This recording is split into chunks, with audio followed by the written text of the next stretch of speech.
Steve, were you like the king of something? I could picture you being like The king of cool? No, not that. Weren't you on the court? Like the butter king or something. Mm. That's a thing. That's kind of offensive. I'm sure it is. No, they carve you out of butter. Because I'm made mostly of butter. Is that what you're saying? No, you've done really good with your New Year's resolution from 2 years ago, I think it was. Did you think about what donut would best represent this episode? Yeah, I did. Ooh, what is it? Mm-hmm. So I'm thinking it's a Long John, Okay. and it's got to be covered in powdered sugar. Okay. Because, just hear me out. Starting a business is a super long journey, hence the Long John, Okay, I like it. and it's extremely messy. Like powdered sugar. 100%. I get it. 100%. But it's also like the sweetest possible reward in the end. But there's ways to manage that powdered sugar. Mm-hmm. Yeah, if you're smart about it. Yeah. That's what we're here to talk about. Do you want to introduce I yourself? love it. Yeah, absolutely. I'm Karlee Wallin. I am the VP Business Banking Manager here at Royal Credit Union. I've worked here at Royal in the business department for 15 fabulous years. It's a long time. Mm-hmm.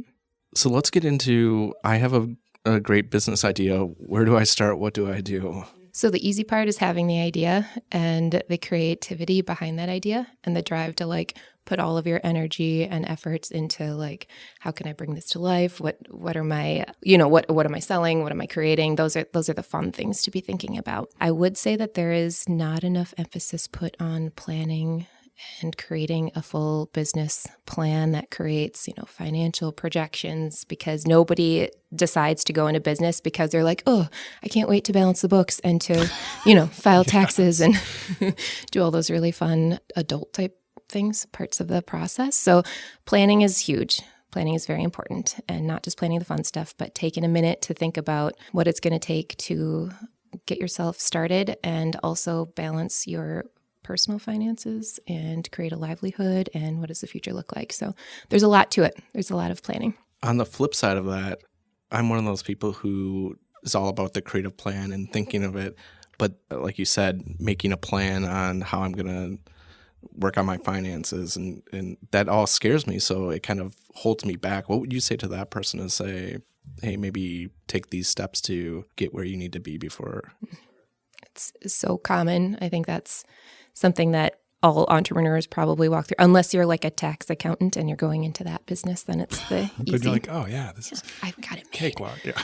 Absolutely. Don't let it stop you, and don't let that fear prevent you from dreaming big, but do look into resources. There's plenty of resources available. One of the biggest resources in our area, specifically where there's a UW college, is the SBDC, Small Business Development Corporation, and they're awesome to help you build your financial plans, your projections. They have charts, all kinds of market data to help you fill in the blanks and all these things you don't know. So that's just one small example. There's many. Check out the resources in your community, I guess, is what I would say, because there's so much help if you go looking for it. You've got to be your own advocate and look for it, but don't let something like that scare you. Just look for your resources. For something like that, what's the catch? Like, is the help just offered for free? Like, how does that work? They're just there to help people. They just want to see businesses thrive and succeed. Like, that's really interesting. Yeah, there is no catch. SBDC is government funded partially. So they're there to help their community grow and thrive as well. So speaking of alignment, they've got it. And really what they want to do is help make sure that your plan is feasible and help you vet it out prior to going to a financial or to another resource and looking for funding and things like that. So yeah, everybody scratches their head when you say it's free. Great though, that like they don't have another interest. Like they're not there to sell you something else. Yeah, they're there to really help you succeed with your best interest in mind. Mm-hmm. I was going to ask, how often do you get businesses coming in and you're like, this is a terrible idea. You should not be doing this. Maybe you don't want to answer that. No. How many rejections? Like, is there a rejection process? Well, I'm sure like there's probably times where like their finances are in order and like everything makes sense, but you're like, this business plan, I don't know. No, you'd be surprised. So I think that there is no bad idea, but there is bad planning. So I will say that. And you would be surprised just because maybe you don't qualify for financing, like it's a little too risky for me to say, yep, let's jump into this together. It doesn't mean that it won't work. And I've seen many success stories where I've scratched my head and been like, hope for the best for you. And they've come back and been like, look at what we did. And then we're able to help them in the future. And those are the best possible scenarios to work on. The people are awesome. We're not in the business of saying no. We're not in the business of killing dreams, but we are in the business of saying, not today, but here's what you can do to get there. Let's help you through the process. Even if we can't finance your request today, there's still typically an answer that we can help them work towards. Is that different from other financial institutions? I think it might be. I can't speak in specifics, but I think it might be. We're unique in being a credit union in that we're owned by our members as well. So literally everything we do is to try and help them grow and thrive in their business. And if the right thing for them is to tell them no to a loan right now because they're not ready and they don't have the means to pay it back, that's how we tell them, this is not in the best interest of you at this point in time, but let's help you get there. Let's help you figure out what is. Karlee, what have you seen your first 15 years of being here? Yeah. How long do you have? First 15 years. Like start with your first day and then let's just recount back. But what are the big trends in business banking that you've seen in 15 years?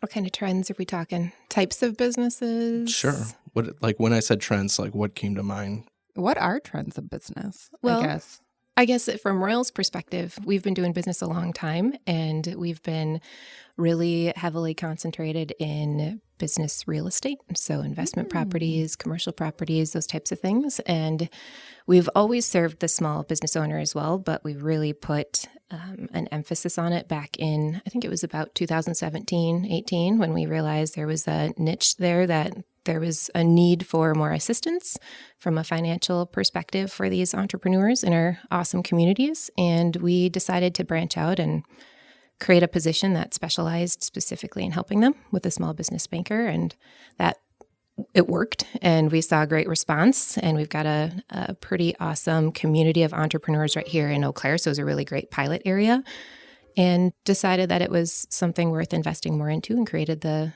business banking division. And now we're seeing more and more small businesses as members, but also as advocates for being smart with your financials from the start. So it's exciting. So we at Royal, we do the whole gamut, and at a lot of other financials, small business isn't really worth the effort and the time and commitment it takes to help, entrepreneurs get off the ground, and I'm proud that we do it. So yeah, why do you think Royal values working with small businesses? Well, I think a large part of it is because the impact they make in our communities. Ultimately, Royal makes a pretty big impact in our communities, so it's a really nice alignment from that perspective. But also, it's just, I think, a way to help support the growth of the healthy growth of your community, but also the livelihood of the many different types of members that we have here.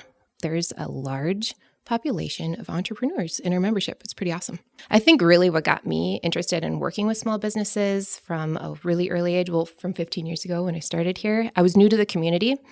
And one of the first business loans that I helped work on, I happened to be driving down, I don't even remember which business this was, but I think I was on Hastings Way here in Eau Claire, and I saw the business and the sign, and I'm like, oh man, I helped them become a business. We helped them to become what they are. And that was the moment for me where I thought, yep, this is what I want to be doing.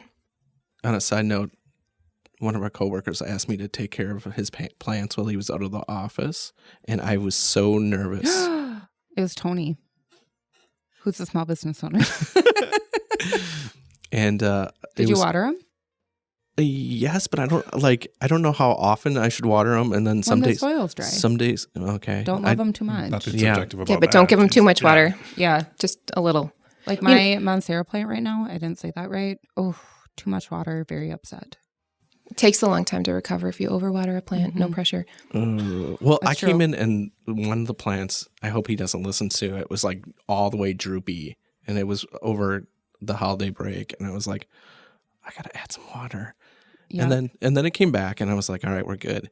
And then he messaged me when he was back working, and he was like, it's okay if you didn't take care of my plants and they're all dead. And I was like, no, I've been working really hard at this. You way to lie.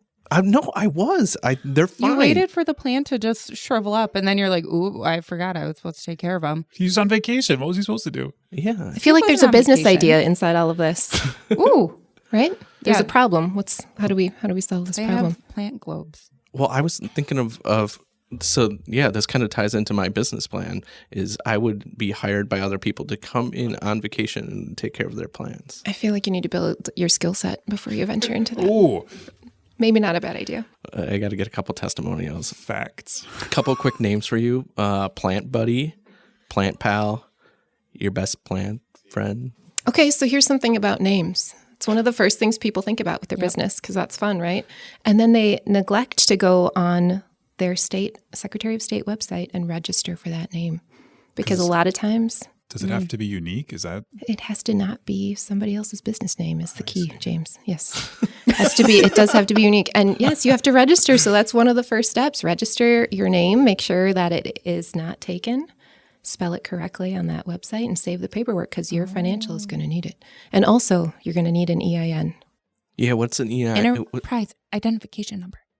Employer identification number. So close. Really, really close. So close. Really close. And why do you need that, or what does that do? Think of that as your business's social security number. Ooh. so? That's for the taxes and bookwork side of. Well, things, and kind to of, right? become a business member or customer at another financial, you're going to need that.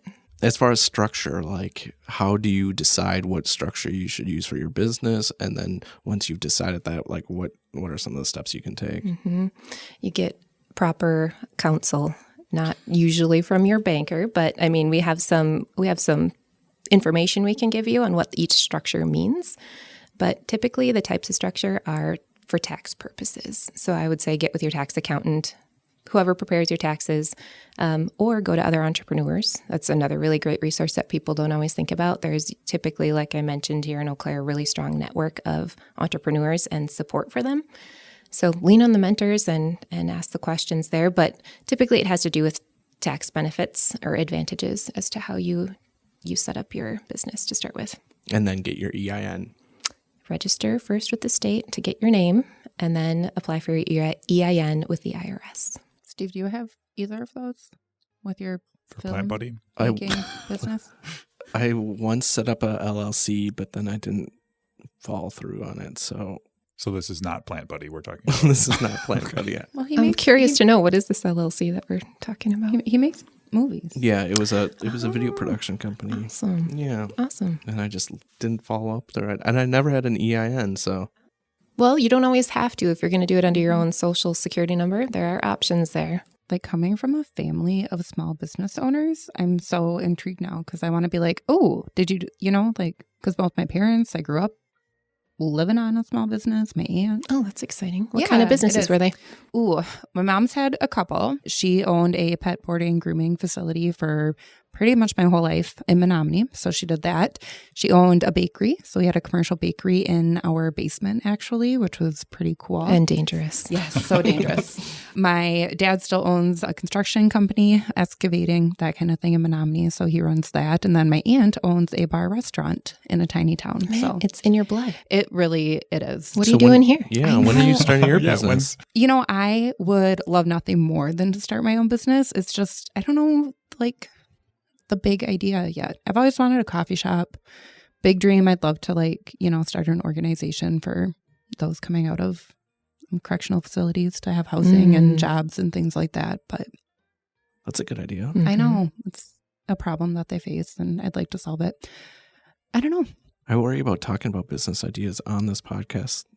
Oh, I want someone to do that. Someone's going to steal your best let's give ideas. them the or what? idea. Oh, Plant Buddy. I don't know. That's gold. There is a plant app that you can take pictures of your plants and it'll tell you what's wrong with them.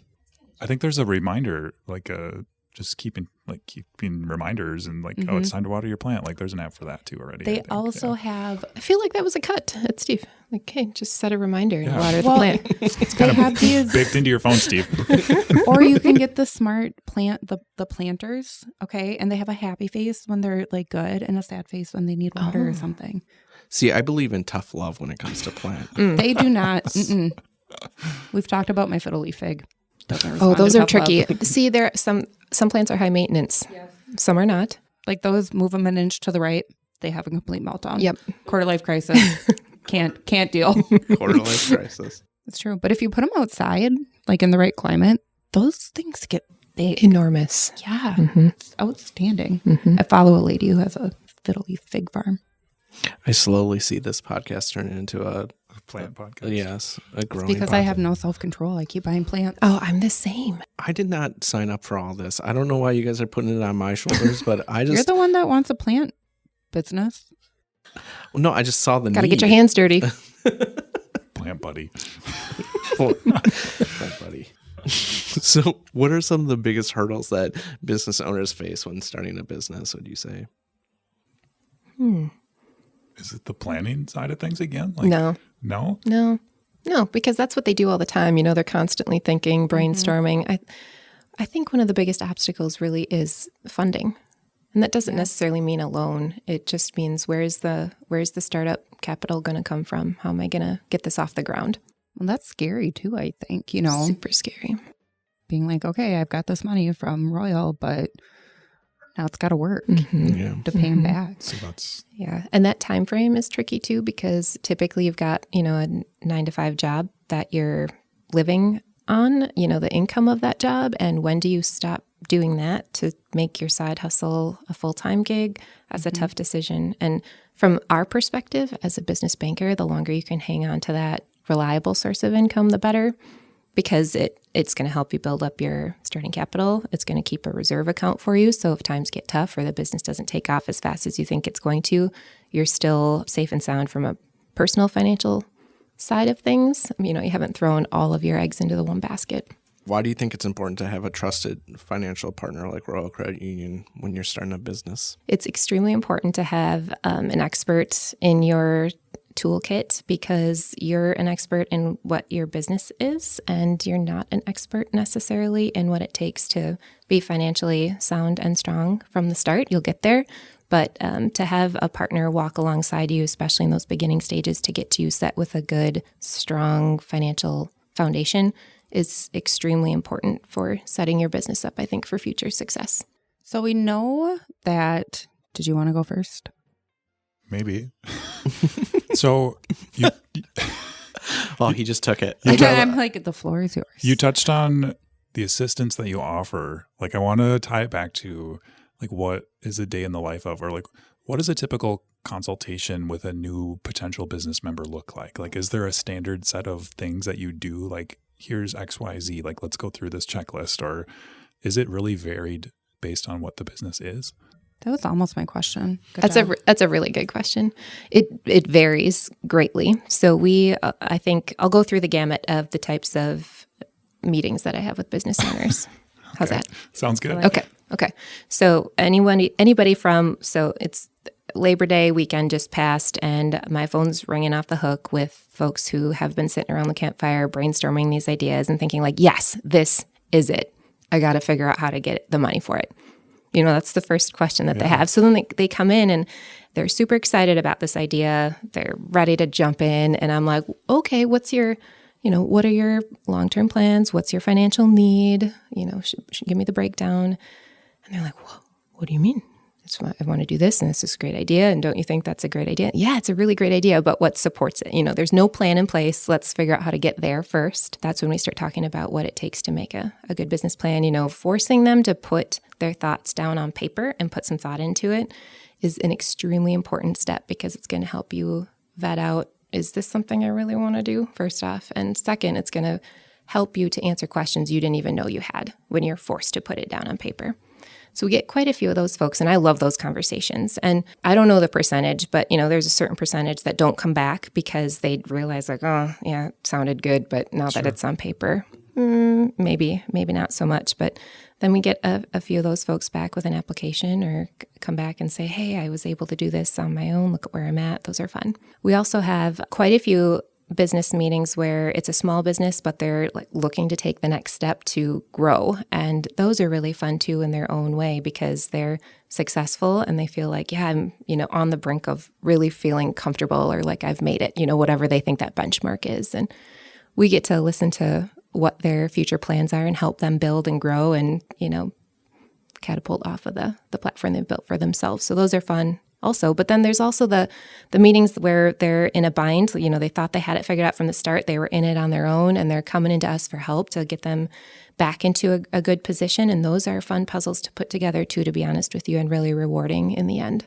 That answers the question, I guess. Cool. So there really isn't always a one size fits all. And like, that's the level of personal assistance that Royal is offering whenever a member calls or stops in or anything like that. That's amazing. That's one of the coolest parts, I think. When I'm talking to team members in the business department or looking at prospective team members that want to join our area, one of the first things we always talk about is how every day is very different and no two deals are alike. They're all a bit of a puzzle that you get to put together, and it makes it exciting and it keeps things fresh. And it's, I think, a really awesome part of the job, and it's very rewarding. Royal offers obviously like business loans, things like that. But what else do we do to support businesses? I'm thinking like we offer payment processing help, all that kind of fun stuff. So, you know, there's a world of things people might be like, oh, why would Royal help me with that? But they do. That's great. That's a great question. Yeah, so the obvious is we have business loans, we have business checking and savings, but we also have payment solutions. We can help you set up your merchant services. That means we can help you swipe credit cards for your business. We can help you set up automatic transfer of funds. We can do payroll for you. You know, there's lots of different options. Largely, it just takes you asking the question, and also it takes us presenting you with all the information that we have. So do your research, I guess, is what I'm saying. Take a peek at whatever your financial is, their website. Hopefully it's Royals.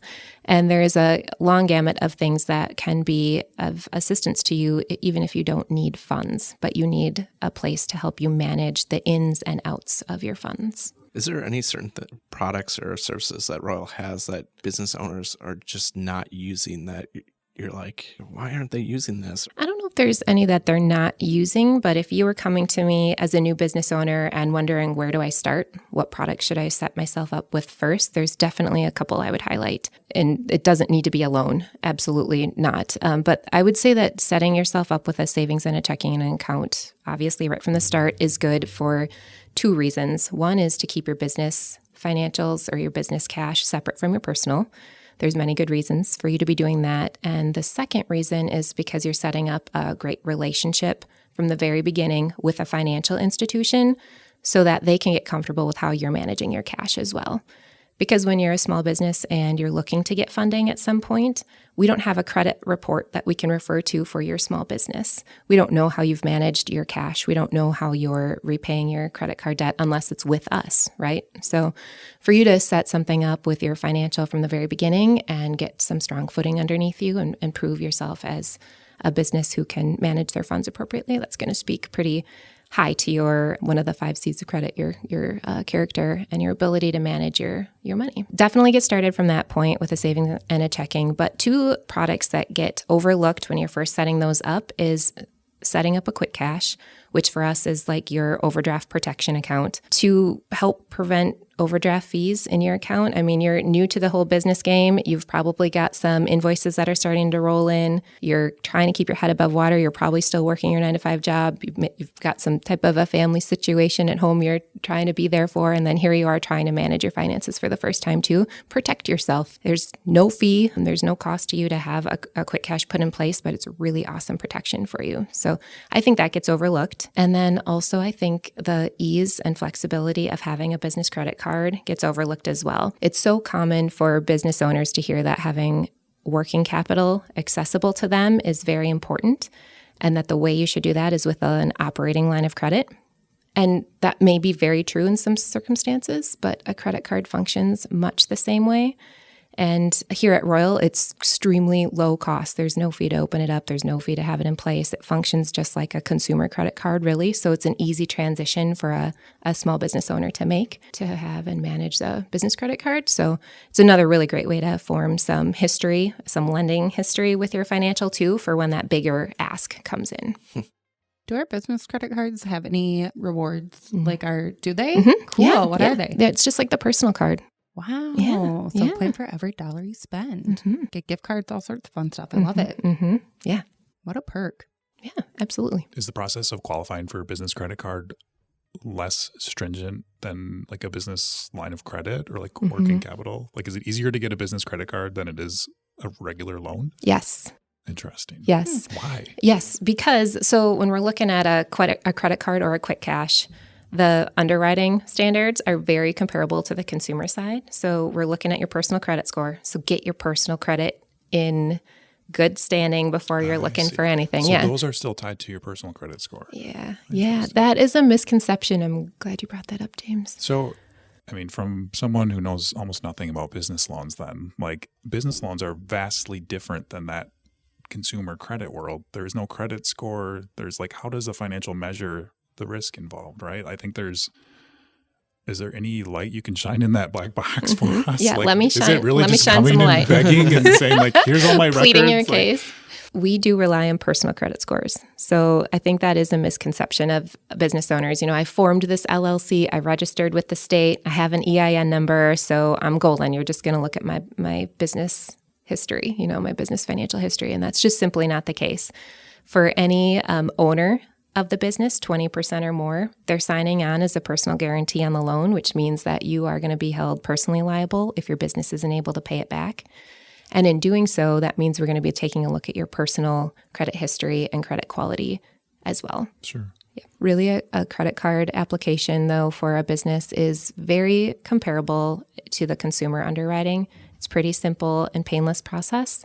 We're just going to be looking at what your credit score is telling us. We're going to take a peek at your relationship with us and make the best judgment on what you're projecting your business to be doing. Karlee, James wore his suit today because it was the business podcast, and I'm just curious what you think about it. It's not a suit, it's a blazer, first of all. I am impressed, first, I will say. And I came completely underdressed, which is not typically the way I come to the table. I basically had a bet with myself that you were going to come dressed up. So I was like, I got to represent. I'm going to be completely honest with you. I changed before I came because I wasn't. I'm like, no, I'm just not. I'm just not feeling I told it. you guys. I looked back at past podcasts and I thought, this is a casual, cool, fun crowd. So I'm wearing my sweater. I'm not wearing, no. So brief the guest on wardrobe before the next one. And your co-host. I yelled at him for not telling me he was going to be fancy. So not all businesses are dressed up. That's the takeaway, people. Few businesses come into my office dressed up, I will tell you that. And that does not hurt them in any way. Nope. Full disclosure, I thought about wearing a tie today. So. Oh, gosh. I would have turned around and went home. God, this would have I'm been not the confused. I'm thinking. perfect episode for you to be wearing a donut costume. Yeah, I know. That's You what have I've been a missing. donut Oh my costume? gosh, I haven't ordered it yet. I'm on the hook. You have one job. Can I come back and do this again when the donut costumes? We'll just make James stop by your office and do his donut dance. We did a TikTok getting your pen in the cup challenge. I don't know if you're familiar with that, but you sit across the room and you chuck pens until they go into a cup. Okay. So we did that, and Cooper scored one in the cup. And so I am on the hook to wear a donut costume at some point in the future. This is amazing. I got to purchase that donut Oh, I costume. have a new Failed. follower. I don't know who these people are, but if I start a business, I've got a nice TikTok following to buy it. If I make this in the cup, I'm going to order you a donut costume and you have to wear it for a week straight. A week straight? It was awesome. My friends go, well, that wasn't real. And I said, no, it was real. Like, I actually got the pen in the cup, and James. How would that not be real? How could we stage that? I mean, we have special effects, but they're not that good. That was incredible. That was poor Steve always just gets. Just kidding. Yeah, I think you guys would take me more serious if I would have wore a blazer today. So Less serious. Typically that backfires. I wouldn't have known what to do. It's just.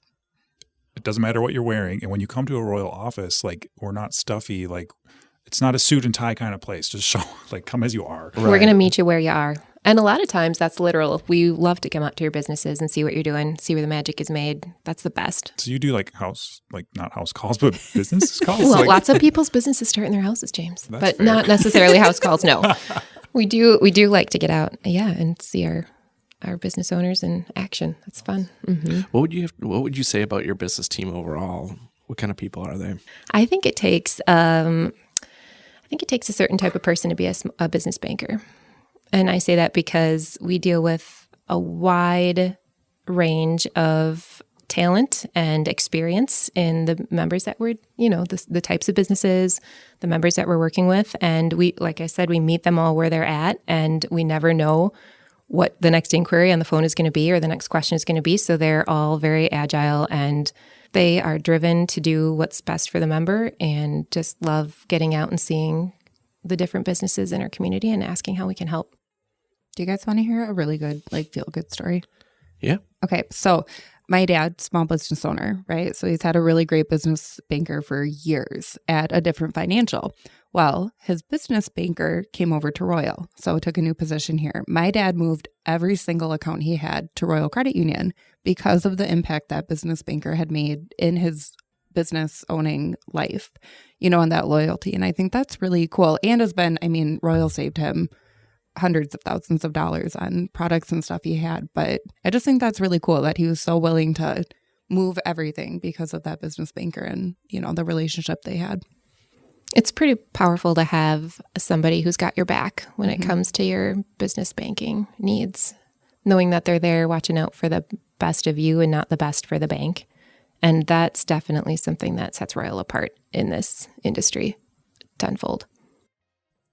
That's the networking piece of business too, right there. Like, trust your mentor, like, rely on your people, build your network. Yeah, build your network. That's a huge tip that if I could give a new business owner starting out, like, it's a lonely gig being an entrepreneur. It can feel really lonely and scary. And I would just encourage you to get out and meet other entrepreneurs and form relationships, whether it's mentorships or finding resources, just a peer in your industry or maybe not, but having a support system is really important. Over the last year, what kind of trends have you seen in people starting businesses?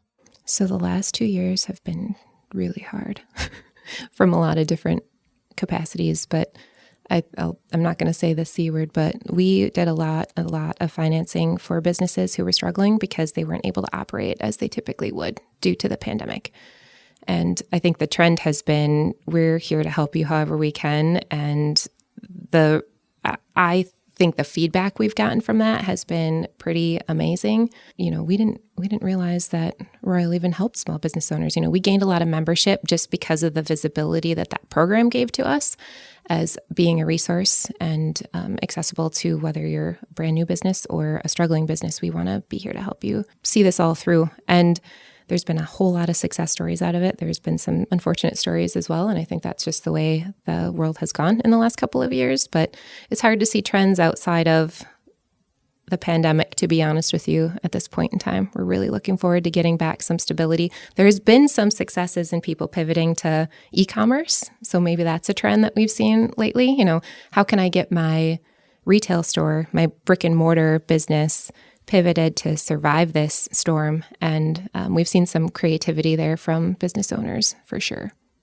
That's the inspiring part of working with these folks. In the consumer, normal person, personal finance world, the experts always say, like, there's, save 10% of your income or have 3 to 6 months of income or expenses saved, right? Is there a rule of thumb for businesses like that? Or is it so dependent on that business? I think it's dependent on the business, and just like it is on the individual, you take maybe a certain percentage of your income and school it away. So I'd say it's the same. When you're starting out, you're thinking like, I have to use every penny that I have right now just to get through this. But I would encourage you, even if it's $1 a week, get in that, just form the habit. Once you create the habit, then it becomes easy to increase that dollar amount as you're able, but just get in the practice of saving. I like that. If I had to put your feet to the fire right now and you had to open a business, what type of business would you open today? A plant watering business for people who go on vacations. No. James, we're going into this business. The four of us. No. We've already. See, no. I'm the wrong person to Nothing ask that question. I'm here to help you with your finances, Yeah. and I'm very black and white and boring, and I don't really have the creative juices to be coming up with a really awesome business idea. I rely on the people around me. That would be your business, like consulting, wouldn't it? I don't know. Maybe, but I do so much of that here, and I love it. I love Royal Credit Union. Why are all the outlets in this room upside down? Thank you for that insight, Cooper. So in commercial electrical, they put the outlet upside down like that with the ground plug on the top so that if a thing would fall behind a cord that's partially unplugged, it hits the grounding cord, or the grounding wire first. instead of hitting How on the positive earth and do you know negatives. this? Is That that way real? there's not a chance of a short and it causing a fire. Yeah, it's standard practice in commercial electrical work. Why do you know that? I'm with Karlee. Everyone knows that. I'm just kidding. Well, Maybe it's not standard practice, but that is I the reason definitely why. did not know that. I was So like, Royal I'm is gonna ask the wired. question. We're here at the corporate center at Royal Credit Union. It's wired differently because it has a generator backup. So there's like essential power versus non-essential power. I think you're in the right? wrong field. This is standard stuff, like any financial I'm so I confused. still, headquarters. think it's funny when people are surprised that you know this type of stuff. It's like, yeah, of course. This is why we ask James everything. It's because he reads. So what's the actual answer? I read That is too. I it. just So it don't doesn't start retain a this type of fire. info. As he reads. So there's so much media attention to all the new businesses that have shown up during the pandemic. But Karlee brought us back down to earth by saying there's the whole other side for people that are struggling or maybe didn't have a great 2 years. They're not starting a business. They're just trying to keep doing what they do. So, I mean, I was surprised to hear that or to be brought back to that. Well, side of that's the coin. cool thing about entrepreneurs is they are from the mindset that they see an opportunity and they go for it, whether there's a pandemic or not, right? And sometimes it's successful and sometimes it's not. But that's why I say it's awesome to work with these people because their spirit and their drive and their skill set is such that they can jump into scary situations with 2 feet and just absolutely rock it. Also, that's why I sit behind a desk and don't do entrepreneur things Because the glass isn't always half full. Right. Like you're not always, it's not always a bright, shiny thing. I want to be there to help those Interesting. people when they need it. But yeah. I mean, I think that's probably a really good thing. If you're a creative business owner who has all these big ideas, you don't want somebody who's helping you out that all they're thinking about is their next big idea too. You want somebody who's invested in your success as Well, you need to be brought down back to earth, right to a normal level at some point in your planning process. Like, here's some reality. Let's chew on it for a minute, and then we'll figure out where to go next. And that's what we can bring to the table. A little bit of level-headedness. Do business owners come back in like a year later and just are like, this is a lot harder than I thought it would be? Mm-hmm. Does that happen all the time? Yeah, I don't think you're as quick to admit that as you are to admit your successes. At least but not to your financial Right. problem. well, yeah, and maybe we It's a bad meeting to have. we maybe indirectly get that message when we're seeing payments slow down or, accounts dwindle. But I would say this is a really great segue to don't wait until things are falling apart to come and talk to your business banker. We want to be proactively helping you. Don't be ashamed. Don't be afraid because it's very normal to have ups and downs, especially when you're getting started. And if we can kind of help head it off a little bit earlier in the downfall, we can hopefully help turn it around quicker too. So to me, that comes right back to the relationship aspect of it here at Royal. Like getting that personal connection with a business banker is the most important thing. Like Somebody who really understands Yeah. what your business is and what your goals are, what you're trying to achieve and help you get there. Yeah, relationship is huge. In order to be a business member at Royal, you really just need to qualify for membership and be a business owner. It's pretty cool. If somebody is listening to this today and they want to reach out and contact someone at Royal, what's the best way for them to talk to a business banker? I'd say the best way to get in touch with a business banker is to check out our website. We're all listed on there with our direct contact information, as well as some just intro information as to what Royal can do for you and your business. Another option is to head into your local branch. We do have business bankers in quite a few of them, and if they're not specifically located there, there's a direct line of contact to get in touch with them from any team member at the branch. James, do you know that landing page off the top of your head? rcu.org/business. business, of course. Karlee, should we schedule our Plant Buddy meeting now or should we wait until the I'm ready podcast? anytime. Okay, perfect. I got a plan, maybe a little bit more. Got to put it on paper. Put some thought into that. 5-year projection. Ooh, I don't think the plans are going to live that long. Spreadsheet is That like is a Steve's second language. There won't be any terrible problem with way that. to start your business. Cooper, if people like this podcast or like listening to us talk, what should they do? They should subscribe on their favorite podcast platform, and they should follow us on social media, and they should give us a rating and review, and only positive ones. And send to people And that you know. Send to all their friends and share it with the world. Thanks for joining us, Karlee. Thanks for having me. Did you want to sing a outro? Sing a what? Sing She was like, I did not sign up There's for like I can say it. there's always some like musical component. Okay. So Yeah. we're not musical at all is sort of the concern. Like we all say like goodbye. Goodbye. Sometimes James comes up with raps. I'm not I heard into rap. Karlee say that I could sing. Like that was a level of confidence Yeah. that I had not expected. So that's awesome. Oh, you can sing? Oh, yeah. Oh. What do you want? Twinkle, twinkle. I want Twinkle Twinkle, but money donut themed. Oh, I didn't get enough time to. I'm not very good at the impromptu. Money donuts. That's London Bridge. Oh Sorry. my Oh, yeah, it is. Just go with that though. Money donuts, It's money ending now. donuts. It's ending now. It's ending now. Please Thank you for subscribe. listening. Please Thank you for subscribe. listening. See you next time. Goodbye. See you next Goodbye. time. That's really good. Yeah, we just look I'm- at us go. Thoroughly impressed. Nailed it. Absolutely. That's our promo for the You're not going to be embarrassed to show that to anyone, are you? I better make the cut.